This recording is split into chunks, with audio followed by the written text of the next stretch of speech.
Art is not safe on the internet anymore, and it never was. Ever since the AI phenomenon, things have gone awry.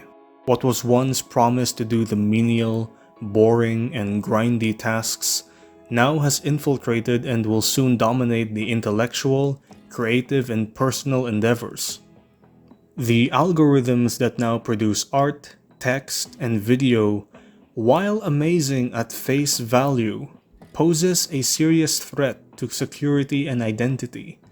As if identity theft and false people weren't a problem before, now it has become exacerbated by 100-fold. While I can speak about identity and crime in general, it would just be what the majority realize. And it's the realization that we have accidentally fed a machine all the information it needs to fuck us up. But I'm getting ahead of myself. I'm just an artist who wants to make things because I enjoy making, and if something gets in the way of that, then that's when I will do something. Because all I want is a simple life, and if that is being scraped away from me, I'll have no other choice but to retaliate, and I will retaliate until either I get it or die trying. Speaking of identity, let us focus on the identity of an artist. Now, it's not only one specific thing, but a big chunk of it is the art they make. And to get to know an artist, one of the ways is to look, listen, or experience their art. For in the end, when an artist makes something, a part of them, no matter how big, small, or distorted, exists within such a medium, project, or product.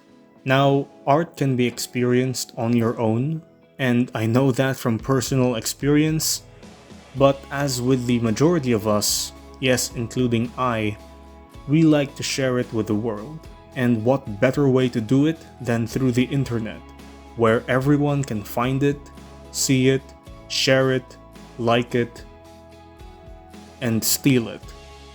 Yes, even before Midjourney was scraping the corners of the internet like a crack addict finding the most minuscule amount of money to blow it all away in a mere fraction of a second, there were people who just took your images, music, or even game and made money out of them. Just regular people, regular thieves. And just like with the already existing and rampant identity theft, AI has only exacerbated the issue of art theft by using the works of others to train their machines to spit out works of similar quality. And while after understanding how these AI algorithms work, we now know it's all prediction and no thought. The average person, however, doesn't really care. And actually, they don't care at all. For if the average, the majority, did care, we wouldn't be having this problem at all. When I learned of AI art data scraping, I had an existential crisis. I didn't have any monetary crisis, since I never made anything much monetarily from art, but an existential one which strikes my identity. Because all that has given me value, has given me fulfillment, the process of creating things, has been distilled, made insignificant, and most atrocious of all, most likely siphoned from my own creations, to create what is essentially a parody of humanity that the ordinary consumer will just find and eat if they want to. This insult and destruction to a core part of an artist's identity has rendered many artists essentially fucked, at least for a time. Eventually, time moves on and we have no other choice but to move forward ourselves, because if anything, stagnation is what's really gonna kill us. With the theft of art, the theft of identity, and the theft of what was once something personally sacred, what do we do? Now, this is a question with many answers. Maybe you'll find one that suits you better than mine. But in my case, I never made any living out of art. My art has never been tied to any business, at least business worth talking about. Now, something comes to mind. You know those people who, for example, became famous video game YouTubers who say, quote unquote, even if I was never to make money doing video games, I'd still be playing them regardless. Or people who make skits who say, if my videos never got famous, I would still be making videos anyways. I would say I'm that guy who didn't become rich or famous with my art, but I'm still doing art anyways.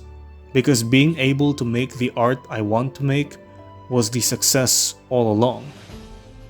But then that doesn't really change the fact that art is not safe on the internet. Never was, especially nowadays. And I fear that one day, some douche will come to me and say I can't make this specific art because the content of what I make is apparently owned by this or that company. In many ways, my prospect of art is rather liberating. I make what I want and am not constricted by money or expectations. More so the limitations of my old software and just the limits/scope of my own goals. But the problem of one's ownership and identity of creations on the internet is still at large and more evident than ever.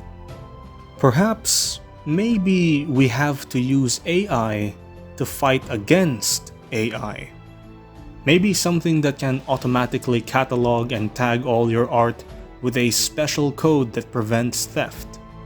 Like the receptors of a cell and an antigen that bind together and cause lysis. Humor me for a moment. Let's say this technology does exist, and now all your PNGs or JPEGs of your art are laced with this special little code that when someone else tries to put it into a dataset, the computer crashes.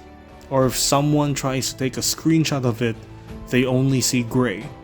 And if the AI guy tries to remove it and use the image to feed their machine, a notification will be sent and generates a certificate that proves that your art is stolen and the whole thing used as evidence in court. Maybe even dox the AI guy. But all of these are just ideas, and unfortunately, I'm basically just proposing softcore malware, but it's in self-defense. After all, if no one does anything criminal to your art, nothing bad will happen. Still, I am no coding expert, just a wayward artist who studied medical technology. Anyways, hopefully this essay does give awareness and maybe some idea to defend us artists in the future. But that's all. I can only do so much. And so to anyone out there trying to make it in this world, whether you want a simple or extravagant life, take care of yourself. And thank you for your time. And until then, see you.